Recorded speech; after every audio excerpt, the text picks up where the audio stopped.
하나님의 은혜가 오늘 추수감사절을 맞이하여 하나님께 예배하고 주님의 은혜를 기억하며 감사하는 모든 심령들 위해 넘치도록 함께 하시기를 주님의 이름으로 간절히 축원합니다. 지난 21일 동안 다니엘 특세를 통해서 자녀들을 축복하소서, 우리 사랑하는 이들 또 자녀들 후손들을 위해서 기도하는 시간을 가졌습니다. 여러분, 기도한 대로 하나님의 귀에 들린 대로 응하시는 응답이 이미 있기를 주님의 이름으로 간절히 축원을 드립니다. 앞으로도 끊어지지 아니하는 기도로 여러분 심령뿐만 아니라 우리의 자녀들이 믿음의 복된 길 위에 서고 하나님이 그들을 만져주시고 인도하시고 동행하시는 은총의 사람들이 되기를 주님의 이름으로 다시 한번 축원을 드립니다. 21일 하루도 빠지지 않고 완주하는 것 그리 쉬운 일이 아닙니다. 아무리 하고 싶어도 상황이 여의치 않으면 할 수 없습니다. 열심히 하시던 분들 중에 코로나에 감염돼서 나올 수 없는 분들, 또 세상의 일 때문에 피치 못해서 자리를 지키지 못하는 분들 있습니다. 21일 짧은 기간인 것 같은데 이 기간도 새벽의 제단을 지키는 것이 참 어렵습니다. 하나님의 은혜가 아니고서는 할 수가 없습니다. 그런데 그 은혜의 자리에 많은 분들이 완주를 하셨습니다. 얼마나 감사한지 알 수 없습니다. 이전보다 훨씬 더 많은 분들이 새벽을 깨우며 기도에 열심을 내시고 또 자녀들을 축복하고 사랑하는 모든 이들을 위해서, 교회를 위해서, 나라를 위해서 중보했습니다. 하나님이 기뻐 받으신 줄 믿습니다. 앞으로도 우리의 천성교회 이러한 기도의 열정과 불들이 꺼지지 아니하고 이어지는 복된 성수와 우리 모든 하나님의 자녀들 되기를 주님의 이름으로 간절히 축원을 드립니다. 예배 자리 지키는 거 이거 하나님의 은혜 없이 될 수 없습니다. 하나님이 부르시고 택하시지 않으면, 은혜 베풀어 주지 아니하시면 이루어지지 않는 일입니다. 특별히 1년을 돌아보며 감사하는 추수감사의 이 자리에 여러분 계신 것이 하나님의 은혜임을 고백할 수 있는 이 아침 되기를 주님의 이름으로 간절히 축원합니다. 예배하는 자들에게 주님 주시는 풍성함과 형통함 이루어지기를 다시 한번 주님의 이름으로 간절히 소망합니다. 제단을 보시면 굉장히 풍성하게 장식이 되어 있습니다. 이건 장식뿐만 아니라 하나님께 드리는 예배입니다. 감사를 하나님께 표현한 것이고요, 또 이 귀한 과일들을 통해 나눔의 역사가 있습니다. 먼저 1년 동안 늘 매주 하나님의 제단을 꽃꽂이를 통해서 이렇게 풍성하게 하고 하나님 기쁘시게 하는데 쓰임받는 귀한 손길들이 있는데, 우리 꽃꽂이 선교회를 위해서 여러분 격려의 박수 한번 크게 해주시기 바랍니다.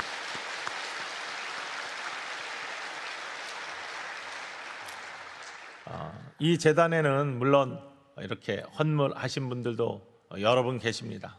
그런데 특별히 여기 있는 배추와 무 같은 경우는 우리 교회학교 어린이들과 검정인 장모님, 저 비전센터 뒤에 가면 열매동산이라는 텃밭이 있습니다. 교학교 어린이들이 씨앗을 심고 하나님이 어떻게 그 생명을 자라나게 하시는지를 직접 체험하는 그러한 장소입니다. 그곳에 심고 자라난 무와 배추들이 이 위에 하나님께 감사로 올려져 있습니다. 뿐만 아니라 이곳에 있는 많은 과일들은 이제 떡과 함께 우리 사회봉사부에서 헌신하셔서 꼭 위로가 필요한 분들, 또 이러한 나눔의 베품에 또 위로받으실 분들, 주변에 장애우 센터라든지 경로당이라든지 여러 곳으로 거의 300분에게 이렇게 예배 후에 나누어질 것입니다. 이런 것을 위해 수고하시는 사회봉사부, 또 교회 학교를 위해서 우리 축복과 격려의 박수를 한번 해주시기 바랍니다.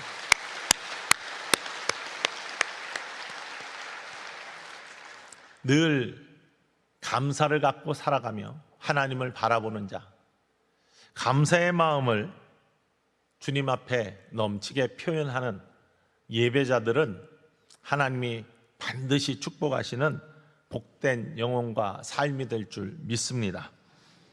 제가 요즘에 예수님께서 산 위에서 하신 설교 산상수훈을 가지고 주제별로 말씀을 나누고 있는데, 오늘은 추수감사주일이기 때문에 그 산상수훈에서 좀 벗어나서 시편 50편 말씀, 아삽의 시를 가지고 말씀을 나누기 원합니다.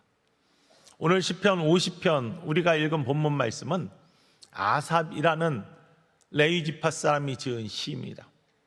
물론 시편에는 다윗의 시가 가장 많아요.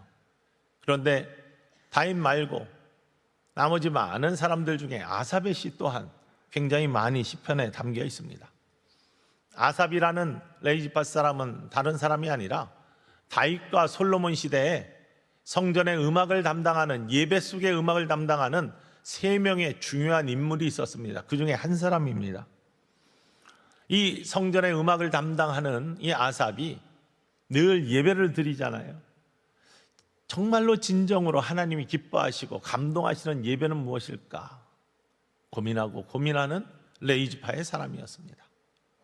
그가 시편 50편을 통해서 하나님께서 기뻐하시고 감동하시는 제사는 다른 것이 아니라, 형식적으로 드리는 제사가 아니라, 예배가 아니라 정말로 의로운 삶을 통해 드리는 제사가 진정한 제사의 모습이고, 다른 무엇보다도 진정한 마음으로 표현되는 감사의 제단이 하나님이 감동하시고 기뻐하시는 진정한 예배이다라는 것을 표현한 시가 바로 시편 50편 말씀입니다. 특별히 절기 때가 되면은 절기에 하나님에 대한 큰 감사를 고백을 합니다. 절기의 의미에 대해서 오래전에 한번 나눈 적이 있습니다. 절기는 다른 것이 아니라 하나님의 은혜를 기억하는 때이다.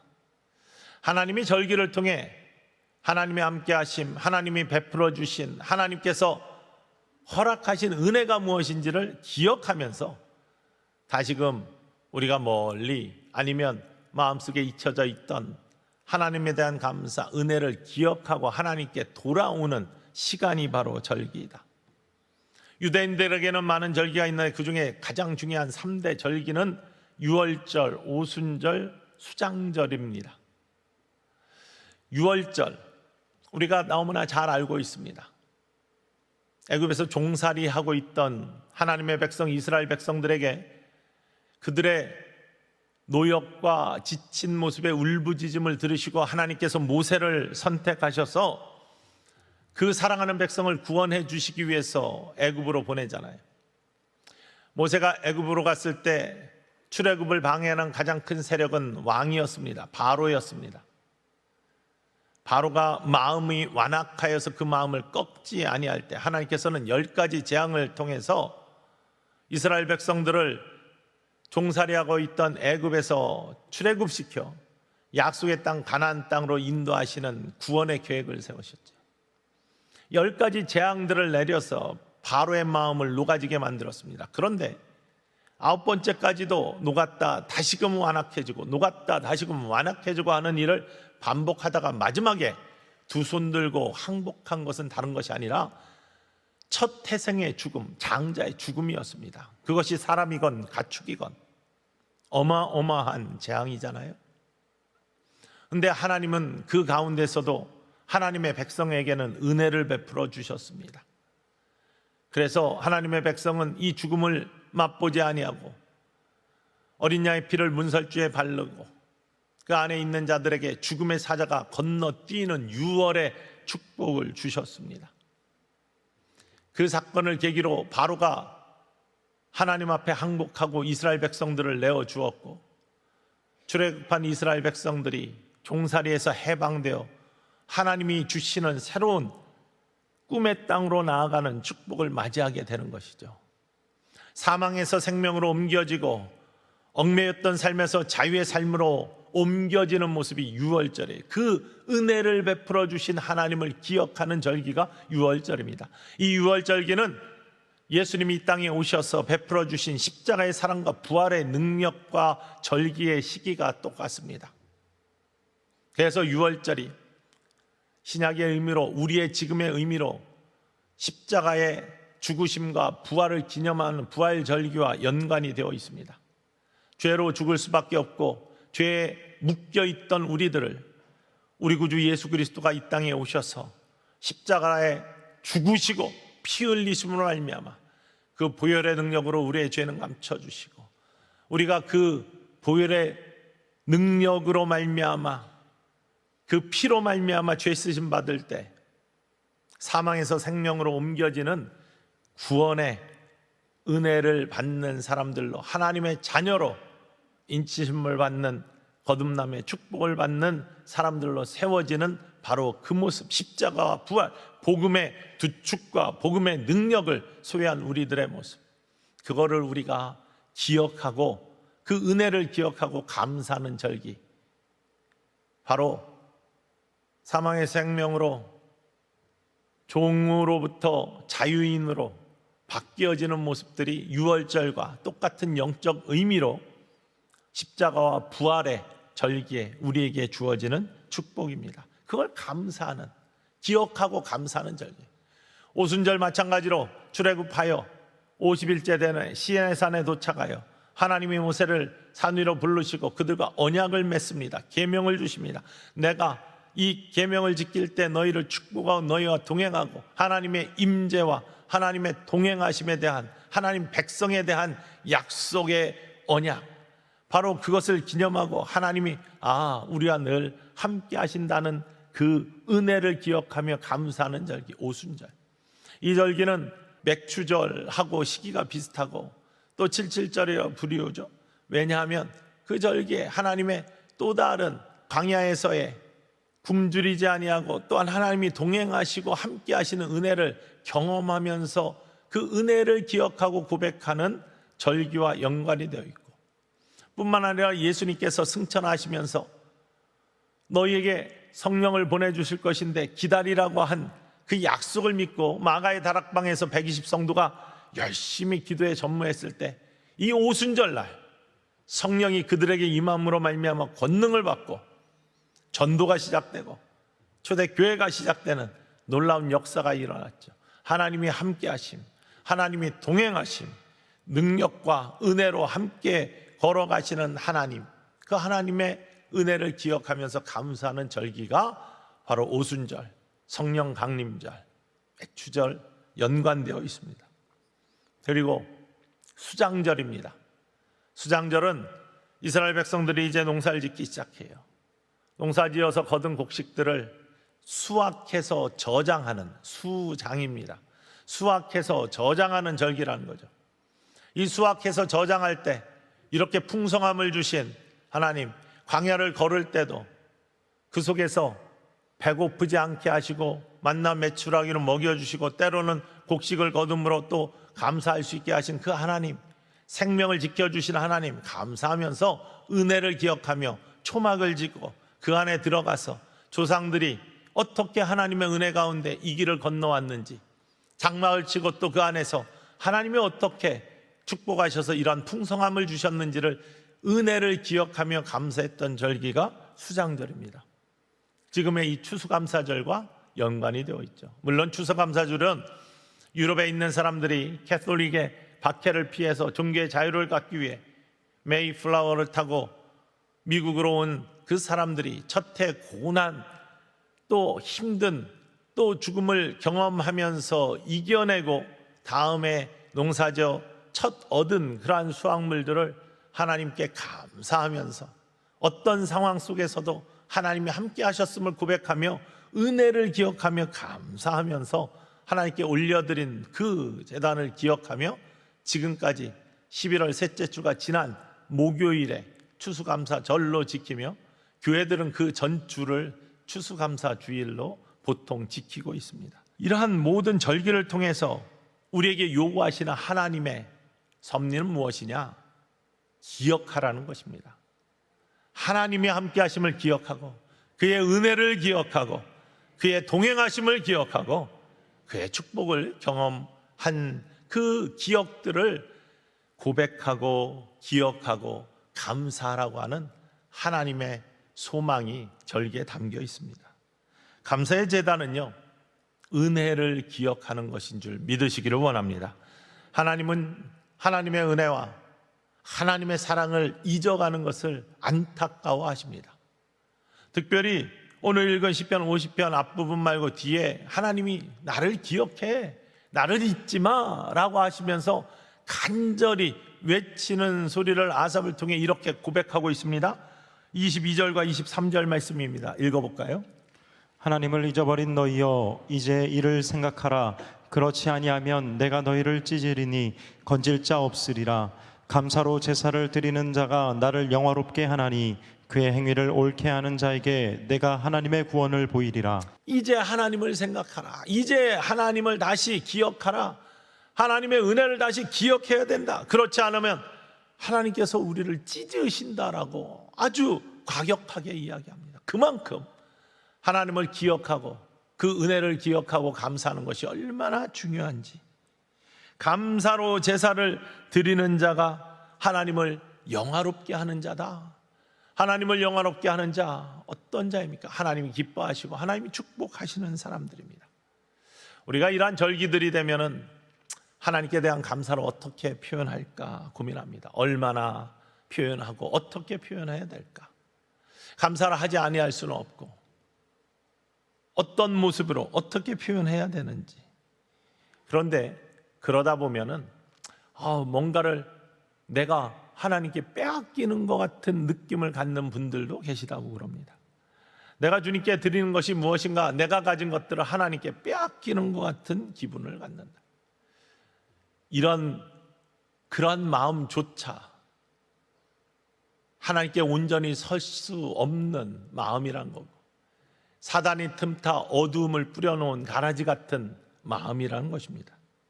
오늘 아삽은요, 하나님께서는 다 가지신 분인데, 무엇인가를 뺏는 분이 아닌데, 무엇인가를 요구하는 분이 아닌데, 우리에게 오직 요구하는 것은 그들의 삶이 복되어서 하나님을 영화롭게 하고 하나님 자녀답게 살아가는 온전한 모습을 갖는 것이 하나님께서 기뻐하시는 모습인데, 무엇인가 배고파서 무엇인가 모자라서 하나님 빼앗는 분이 아닌데, 하나님은 완전하신 분이고 하나님은 다 가지신 세상의 모든 것들이 다 하나님 것인데 왜 하나님께서 우리 것을 취하시겠습니까?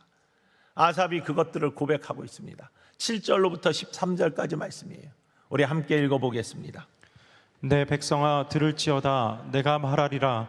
이스라엘아 내가 내게 증언하리라. 나는 하나님 곧 내 하나님이로다. 나는 내 재물 때문에 너를 책망하지는 아니하리니 내 번제가 항상 내 앞에 있음이로다. 내가 내 집에서 수소나 내 우리에서 순염소를 가져가지 아니하리니 이는 산림의 짐승들과 뭇산의 가축이 다 내 것이며 산의 모든 새들도 내가 아는 것이며 들의 짐승도 내 것이미로다. 내가 가령 줄여도 내게 이르지 아니할 것은 세계와 거기에 충만한 것이 내 것이미로다. 내가 수소의 고기를 먹으며 염소의 피를 마시겠느냐? 내가 배부르기 위해서 내가 무엇인가를 뺏기 위해 달라고 하는 것이 아니다. 세상의 모든 것들이 다 내 것이다. 내가 원하는 거 그런 거 아니야. 나는 너희에게 복줄 준비가 되어 있어. 나를 영화롭게 하고 나에게 감사하고 진정한 마음을 보이는 자, 내가 정말로 복주고 축복하기를 원해 라는 그러한 하나님의 아버지 된 모습을 고백하고 있습니다. 저는 늘 제가 젊었을 때의 모습을 생각하면 참 부끄럽고 하나님 앞에 회개하지 아니할 수가 없어요. 젊었을 때는 의롭지 않습니까? 그리고 굉장히 비판적이지 않습니까? 거기에다 저는 학부와 대학원을 철학을 공부하면서 합리적이고 논리적이고 또 이렇게 비판적인 시간, 이런 것들의 오리엔테이션이 그 당시에는 많이 되어 있었습니다. 그러니까 뭐 세상을 바라보거나 또 교회 안에 있으면서도 그렇게 여러 가지가 보입니다. 게다가 그 시대가 혼란한 시대였기 때문에 성경을 읽어도 의로움, 정의 뭐 이런 게 나오면 은혜가 되고 그게 눈에 들어오는데, 복받고 하나님이 축복하시고 이런 거 하면 또 복에 대한 이야기인가? 뭐 왜 매일 복 얘기만 하는 거야? 뭐 이런 생각들을 가지고 날카로운 시선으로 바라보았던 그러한 안타까운 영적인 옹졸함이 있었던 시대가 있었어요. 그것들이 얼마나 제 자신이 하나님 앞에 죄송하고 안타까운지 알 수 없습니다. 성경을 다시 깊게 계속해서 읽으면서 성경은 처음부터 끝까지 하나님께서 하나님의 백성들을 어떻게 복되게 하시고 형통하게 하시고 풍성하게 하시고 옳은 길에 서게 하시고 하나님 자녀답게 살게 하시기를 원하시는지에 대한 고백으로 가득 차 있습니다. 우리를 만드신 다음에 바로 그들에게 복을 주시오 라고 창세기 1장에 복의 이야기가 나오고 있고요, 모든 과정이 우리를 사망의 생명으로 건지시고 하나님께서 우리를 사랑하시고 끝까지 사랑하시고 포기하지 아니하시고 온전함에 서게 하시고 우리를 정말로 복되게 하시기 위해서 어떻게 이 땅에 역사하시는지를, 어떻게 희생하시는지를, 어떻게 사랑을 표현하신지를 고백하고 있는 것이 성경의 이야기입니다. 여러분, 하나님께서는요, 저나 여러분이나 우리의 자녀에 대한 모두에게 복 주시기를 원하십니다. 축복의 자리에 서기를 원하십니다. 그 길을 가는 우리들, 준비되어 있는 하나님에게 우리가 어떻게 반응해야 되는지, 어떤 감동을 드리고 어떻게 주님을 대해야 되는지, 그 모습이 성경에 나와 있고 오늘 본문에 나와 있습니다. 14절과 15절 말씀, 하나님이 뭐가 모자라서가 아니에요. 하나님께서 우리 걸 취하려고 그러시는 게 아니라는 거죠. 하나님은 우리를 복주시기 위해서, 우리를 온전케 하시기 위해서, 우리를 더 형통하고 충만하게 하시기 위해서 우리를 부르시고 계시고 우리를 기다리고 계신데 우리는 어떤 모습으로 나아가야 되는가? 14절과 15절 말씀 읽어볼까요? 감사로 하나님께 제사를 드리며 지존하신 이에게 내 서원을 갚으며 환난 날에 나를 부르라. 내가 너를 건지리니 내가 나를 영화롭게 하리로다. 아멘. 감사로 제사를 드리고 하나님과의 언약을, 서원을 갚고 지키며 하나님을 찾는 사람, 하나님을 부르는 사람, 이런 사람을 하나님께서 건져주신다, 온전케 하신다, 복 주신다. 그리고 그러한 자를 통해 하나님이 영화롭게 되신다, 이렇게 고백하고 있습니다. 이 모습을 바라보면서 나의 아버지 되신 하나님, 내가 주님의 자녀인데 묵상을 해봅니다. 이 모습은 어떤 모습일까? 감사로 제사를 드리는 것, 하나님의 언약을 갚는 것, 하나님께 나아가고 하나님을 찾고 하나님을 부르는 것, 이것이 어떤 모습일까? 제가 아버지 된 자로서 우리의 자녀를 생각하면서 묵상을 해봤습니다. 했더니 몇 가지 떠오르는 것들이 있어요. 자라나면서도 우리 아이들이 어떤 때가 되거나 아니면 때가 아니더라도 뭐 생일 때나 아버지 날이나 뭐 이런 때 말고도 종종 그런 표현들을 해요. 아빠 정말 고마워, 뭐 이런. 아니면 카드를 사는 것보다는 훨씬 못한 그런 그림을 그려놓고 거기에 글을 쓰지만 정말로 아빠가 나의 아빠가 돼서 고맙고 참 좋아요 라고 이렇게 표현을 해요. 근데 그 표현이, 그 감사가 감동이 돼요. 아버지로서 그런 표현들이 감동이 되면서 야, 우리 애들한테 좀 잘해줘야 되겠다, 뭐 필요한 거 없나 더 살펴봐야 되겠다, 이런 생각이 듭니다. 약속을 잘 지키는 거예요.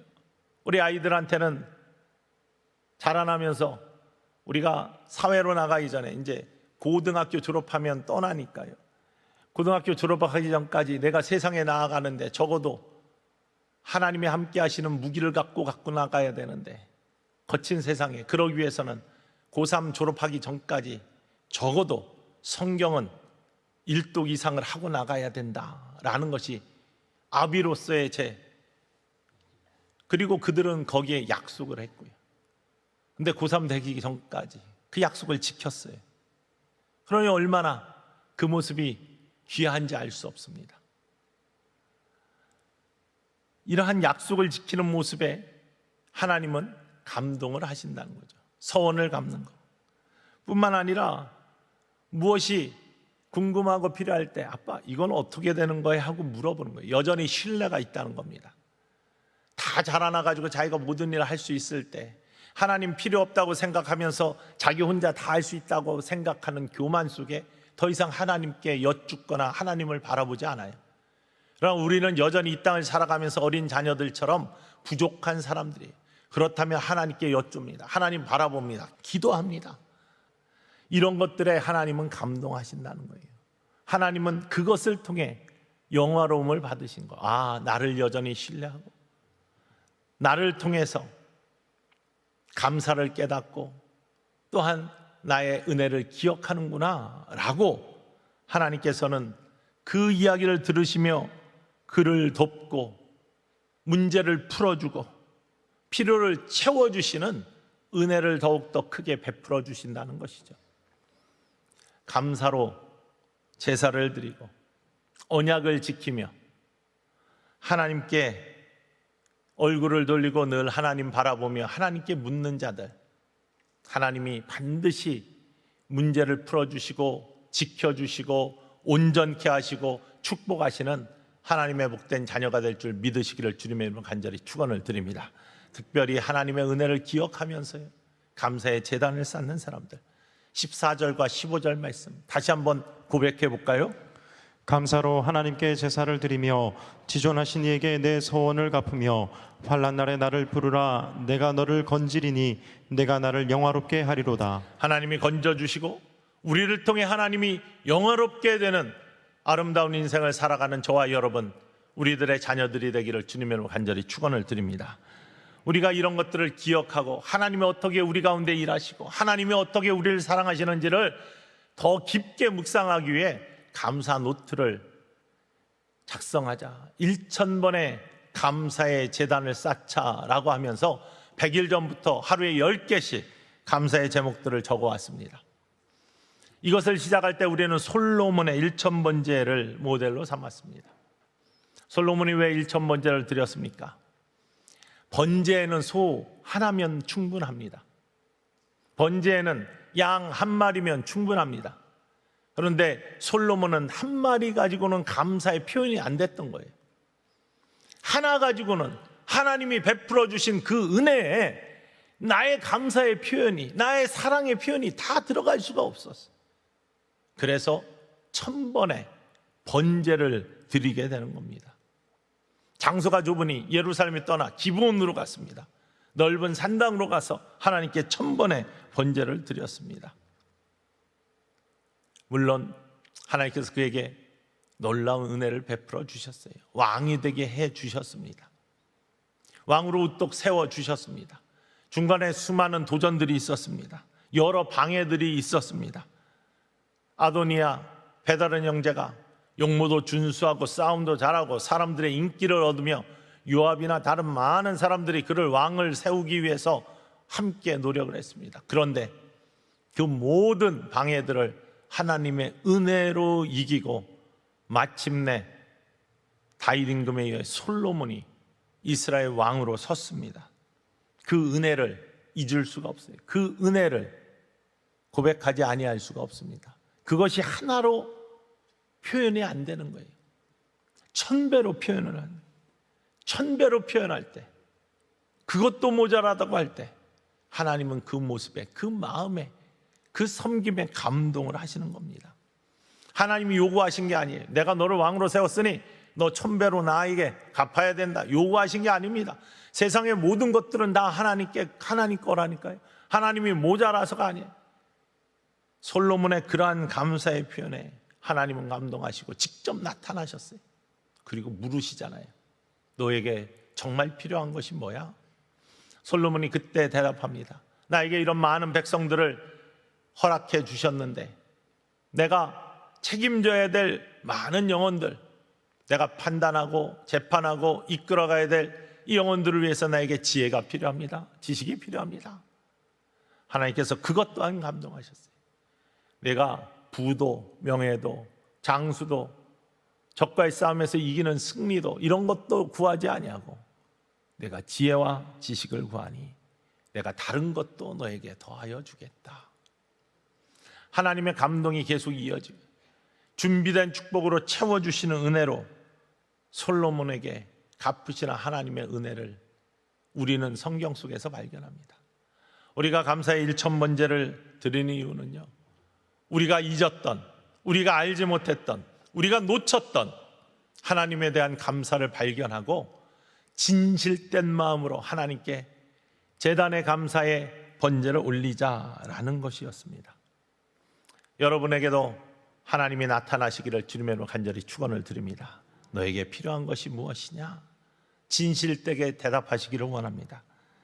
솔로몬에게 임하셨던 하나님, 솔로몬에게 역사하셨던 하나님, 솔로몬에게 주셨던 하나님이 여러분에게도 반드시 응답하시고 온전케 하실 줄 믿으시기를 주님의 이름으로 간절히 축원을 드립니다. 문제에서 건져주시고 하나님을 영화롭게 하는 복의 통로로 우리를 삼으시겠다고 하셨어요.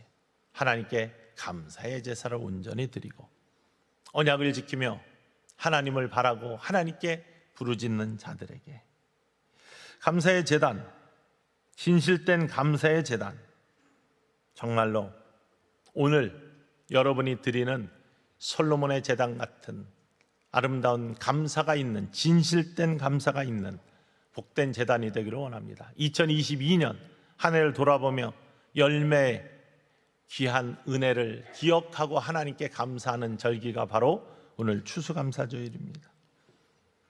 여러분, 연초에 여러분의 기도의 제목들을, 한 해의 기도 제목들을 다 하나님 제단에 올렸었어요. 잊고 지냈던 거 없습니까? 다시금 돌려드렸습니다. 한 번씩 다 보시면서 다시 한번 깊게 기도해 보시기 바랍니다. 어떤 것을 응답하셨고, 어떤 것은 아직 유보하셨고, 어떤 것은 이런 것은 욕심이야 하고 안 주신 것도 있겠고, 그러나 이 모든 것이 어떤 상황 속에서도 이 모든 것이 하나님의 은혜임을 고백하면서 오늘 이 시간 감사하시기를 주님의 이름으로 간절히 축원을 드립니다. 그래서 사도 바울은 어떤 상황 속에서도 감사해야 될 것을 하나님의 우리를 향한 뜻이라고 고백하면서 데살로니가전서 5장 18절에 이렇게 고백하죠. 읽습니다. 범사에 감사하라. 이것이 그리스도 예수 안에서 너희를 향하신 하나님의 뜻이니라. 네, 어떤 상황 속에서도 범사에 어떤 경우에도 하나님께 감사하라. 이것이 그리스도 예수 안에서 우리를 향하신 하나님의 뜻이다. 감사, 즉시 반응해야 돼. 솔로몬이 임금이 된 다음에 정말로 감격하여 하나님이 아니면 이렇게 될 수 없었는데, 하나님의 은혜가 아니면 여기에 설 수가 없었는데, 우리가 오늘 감사의 예배를 드릴 수 있는 것, 이거 자체가 하나님의 은혜가 아니면 이 예배 자리에 있을 수 없었는데 라는 것으로부터 시작하여 그동안의 모든 발걸음과 순간순간이 다 하나님의 은혜가 아니면 여기에 있을 수 없음을 고백하는 축복의 반응, 하나님을 향한 우리의 사랑의 고백과 감사의 고백, 이 예배가 되기를 원합니다. 어떤 권사님이 간증문을 쓴 것을 본 적이 있습니다. 다른 교회 권사님이신데요, 부흥회를 끝나고 신년 부흥회 같은데 신년 부흥회 끝나고서 쓴 간증문입니다. 아마도 박보영 목사님이라고 의사 선생님이었다가 이렇게 콜링을 받고 목사님이 되신 인천 쪽에서 목회하시는 목사님이에요. 목사님이 된 이후에는 고아들을 돌보는 그러한 목회를 하고 계시는 분이에요. 그분의 부흥에 참석했다가 은혜 받고 쓴 간증문인데 이렇게 썼습니다. 읽어볼까요? 나는 왜 박 목사님처럼 살 수 없는가? 그분은 목사님이니까, 사모님이니까, 사역자로 부름받은 분들이니까 가능한 거야 하고 남의 이야기로 치부해 버렸습니다. 그러나 내 안에 계신 성령님께서는 종의 마음과 섬김과 헌신의 마음들이 지속적으로 생각나게 하셨습니다. 그러면서 너는 왜 그렇게 못하니? 안쓰러워하시는 주님의 마음을 느끼게 하셨습니다. 그러다가 문득 깨닫게 하신 것은 강사님과 저의 근본적인 차이점은 제가 주님 주시는 마음에 즉각적으로 반응하지 못하는 것이었습니다. 저는 내가 가진 것은 움켜잡고 있으면서 주님 저에게 더 주십시오. 그러면 제가 주신 것에 얼마를 헌금하겠습니다. 주님께서 더 주시면 이웃을 도와주겠습니다. 주님 더 주세요라고 기도하고 있었던 것입니다. 내가 지금 할 수 있는 것은 하지 않고 지금 할 수 없는 것을 주님께 요구하는 달라고만 보채는 어린아이와 같은 신앙이었습니다. 내가 지금 할 수 있는 것이 무엇인가? 나는 지금 눈물을 적시며 기도할 수 있습니다. 나는 지금 성도님들에게 따뜻한 말 한마디를 전할 수 있습니다. 나는 아내에게 사랑한다, 고맙다 이야기할 수 있고, 공부하는 딸에게 애쓴다, 천천히 쉬면서 하라고 이야기할 수 있습니다. 그리고 어려운 이웃을 위해 따뜻한 차 한 잔과 떡 한 조각을 나눌 수 있습니다. 내가 먼저 손 내밀고 미안합니다. 제가 잘못했습니다. 지금까지는 주님께서 그 마음을 주셔도 나는 계산만 하느라고 주님께서 주신 마음 어느덧 사라져 버렸습니다. 그러나 신년에는 결단합니다. 주님께서 말씀하시면 바로 하자, 지금 하자. 고맙다는 것도 지금 하고, 손 내미는 것도 지금 하자. 이웃을 향해 먹을 것, 입을 것 나누는 것도 지금 바로 하자. 아멘. 여러분, 감사도 지금 하시기를 원합니다. 섬김도 지금이 되기를 주님의 이름으로 간절히 축원합니다. 솔로몬은 지체하지 않았습니다. 바로 주님의 은혜를 느낄 때 1000번째 제사를 하나님 앞에 드렸습니다. 1000배 감사를 하나님께 드렸습니다. 그에게 더 큰 놀라운 축복으로 하나님은 갚으셨습니다. 어떤 이들은 그렇게 생각합니다. 나는 신앙생활 나도 똑같이 하는데 왜 하나님은 나에게 놀라운 은혜를 주시지 않아? 회복을 주시지 않아? 왜 문제를 해결해 주시지 않냐? 이렇게 몰변 소리를 하시는 분들이 계십니다. 그런데 돌아보십시오. 여러분의 삶이 하나님의 은혜를 깨닫는 즉시 반응하시는 감사의 삶을 살고 있는지, 솔로몬처럼 감격하여서 1000번째 제물을 드리면서 예배하는 진정한 예배자의 삶을 사셨는지 하나님은 기다리고 계십니다. 준비하고 계십니다. 하나님을 감동시키는 믿음의 사람들이 되기를 주님의 이름으로 간절히 축원을 드립니다. 하나님이 나를 영화롭게 하는 축복의 통로로 너를 사용할 테니 나에게 다가와라. 감사의 제사를 드려라. 언약을 지켜라. 나를 바라보고 나에게 부르짖어 봐 라고 우리를 부르시는 그 부르심에 응답하는 저와 여러분이 이 아침에 되기를 주님의 간절히 축원을 드립니다.